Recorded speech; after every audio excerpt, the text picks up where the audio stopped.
السلام عليكم ورحمة الله وبركاته. حبايبي أحلى متابعين في الدنيا. كنت قاعدة بفكر هعمل إيه غدا بكرة. قمت أبص في التلاجة، لقيت في الفريزر كيس ملوخية كنت مفرزاه. قلت بس هعمل ملوخية ورز. بس بصيت على علبة السمن لقيتها خلصت، والرز محتاج معلقة سمن بلدي وكمان طشة الملوخية. قلت أتصرف. كان عندي كيلو من الحليب زي ما انتوا شايفين، هديت عليه النار.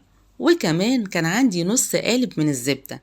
الزبدة دي زبدة فرن، وللوصفة وعشان تبقى مظبوطة وتطلع حلوة محتاجين كيلو من الحليب وكيلو من الزبدة.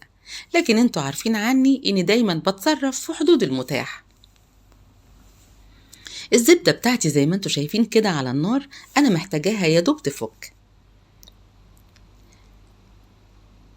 لما بدأت تفك معانا زي ما انتوا شايفين كده، هنزل عليها بالحليب بتاعنا وهو بيغلي زي ما هتشوفوا معايا كده. الحليب بتاعنا طبعا ما شلتش منه القشطة ولا عملت فيه اي حاجة، يا دوب غليته ونزلت بيه على الزبدة بتاعتنا. عايزة اقول لكم من احلى الوصفات او من احلى البدايل للسمن البلدي، بتطلع تحفة.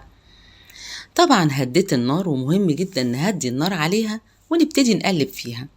طبعا بنروح ونيجي عليها كده على فترات واحنا مهديين النار ونقلبها. بتاخد معانا حوالي من ساعة الا ربع لساعة كاملة. زي ما انتوا شايفين كده هتبتدي بقى السمنة بتاعتنا تبان لما المية بتاعت اللي موجودة في الحليب بتبتدي تتبخر. وزي ما قلنا احنا بنقلبها كده ومهدين عليها النار. بجد الريحة مش عايزة اقول لكم حلوة قد ايه، حلوة قوي قوي قوي. كده دخلت في مرحلة الغليان، وزي ما انتوا شايفين كده معايا بدأت تخش كده في مرحلة التسوية زي ما انتوا شايفين. طبعا اذا كان قالب من الزبدة مع كيلو الحليب كان هيدي كمية اكتر من كده. كده بقت جاهزة معانا. هنسيبها لما تهدى وبعدين نفضيها في البطرمان بتاعنا. كمان طلعت كمية حلوة قوي من المرتة، ودي بديل للسمن البلدي. بجد الوصفة حلوة قوي، اتمنى تجربوها. ياريت لو جربتوها وعجبتكم ما تبخلوش عليا بلايك بشير باشتراك في القناة، واستنوني دايما في المطبخ مع سنة. بحبكم. السلام عليكم ورحمة الله وبركاته.